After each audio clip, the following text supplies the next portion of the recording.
If there ever was a game that made a huge impact on the NES, it was the game Contra. The gameplay was groundbreaking for its time, and what made it so popular is that the game offered the option of 2 players playing simultaneously. And the guns were just awesome. Machine guns, laser guns, spray guns, guns I don't even know the name of. Hell yeah! Take that, you bitches! There were tons of enemies throughout each level just waiting to kill you, so it was just nice to know that you could upgrade your weapon at certain points of this game. But even though this game is awesome, it still had its share of flaws. First off, where's the backstory to this game? They start off by dropping you on some remote island to fight off tons of bad guys.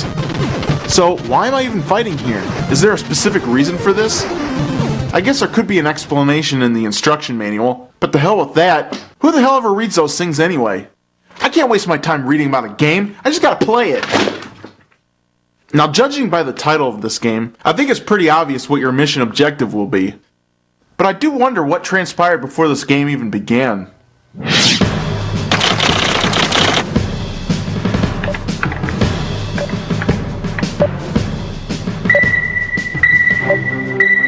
Sir, we have a situation. Report.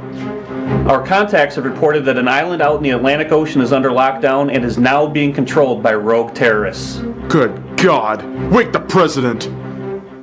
Of course, the 8-bit translation would look a little bit more like this.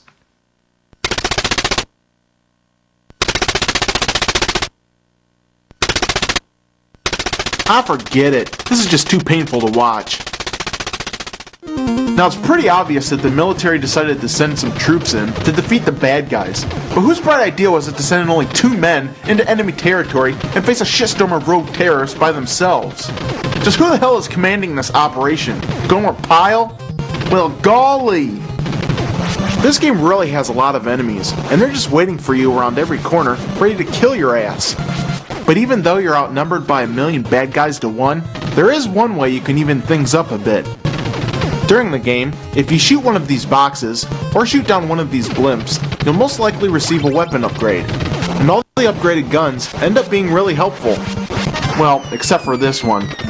This laser gun will only travel a few inches from your player if you keep pressing the fire button way too fast. Ugh, what a piece of shit this thing is. If you see it just sitting on the ground, avoid it like the fucking plague, because if you touch it, you're as good as dead.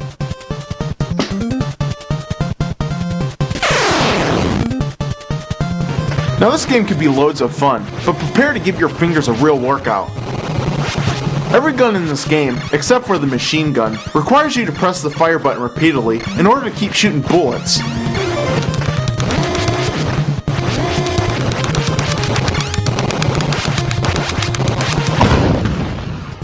Well, shit! Looks like I'm gonna need a turbo controller. Now, if you decide to play a one-player game, then play at your own risk, because these levels can be somewhat difficult, and that's mainly due to the game giving you only 3 lives and 3 continues to work with. Once you're finished, that's it. Game over. And if you decide to continue, they make you restart at the beginning of the level. Well, let's try this one more time.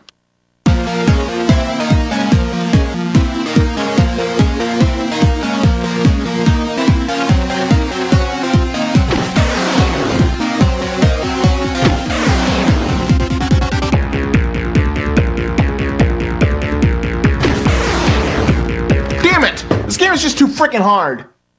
Well, that's it. I give up. Use the code, Luke. What? The code. Use the code. Oh yeah, the code. Thank you, Wise Sage. You're welcome, Luke.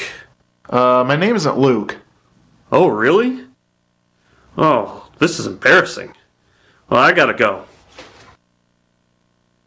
So what is this code, you ask? Well, amazingly enough, the developers of the game included a code that would give you 30 lives to start out with.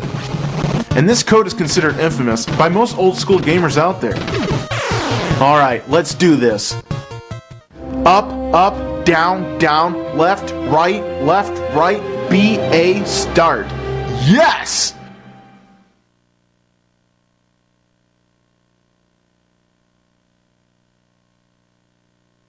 Oops. I should probably switch over to the startup screen first. Ah, here we go. And it also might be a good idea to have a second player helping out. I'll just get one of my friends to play. Hey guys? Hello? Anyone? Maybe I should get some friends first. Maybe I can help. Hey, thanks for coming back. I could really use your help. Let's do this. Alright, let's tag team this bitch. The coolest feature in this game by far is the ability to play two players at the same time. And adding a second player really helps out in clearing out the board of enemies. And you'll also be able to kill off the ending bosses a lot faster as well.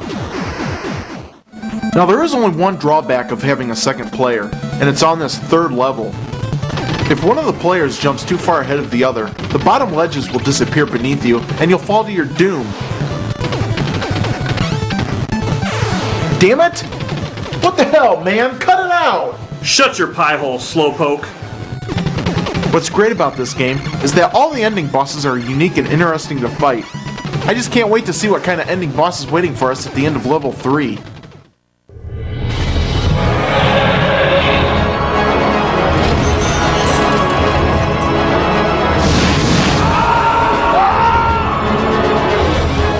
Okay, now just wait a minute here. There are aliens in this game? What the shit? I thought I was fighting a terrorist war. Now I'm fighting an alien war? Wow, I've been seriously misled. Although if I did take a closer look at the Nintendo game itself, I guess the huge alien in between the two guys is a dead giveaway.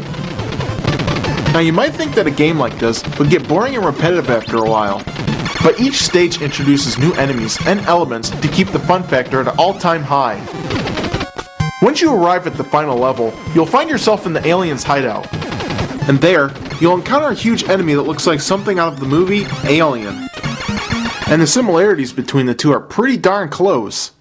I'm sure it's just a strange coincidence though. But the worst thing about this level is these fucking cotton ball things. They chase you around the level until they kill you. And it doesn't matter if you manage to kill one of them, because there are 5 more right behind that one.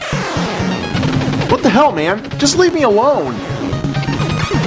At last you reach the final boss, and surprise, it's a big gigantic heart. Wow, what a major lack of creativity. But he is pretty easy to kill, so just keep blasting away at him, and he'll die pretty quickly.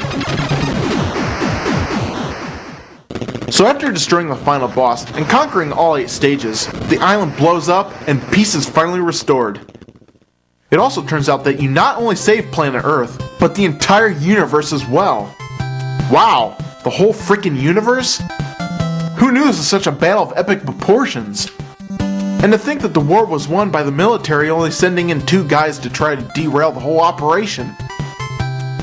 But the taste of victory would be short-lived, because as it turns out, the aliens weren't fully defeated, and they would be planning a second attack. Luke? Luke?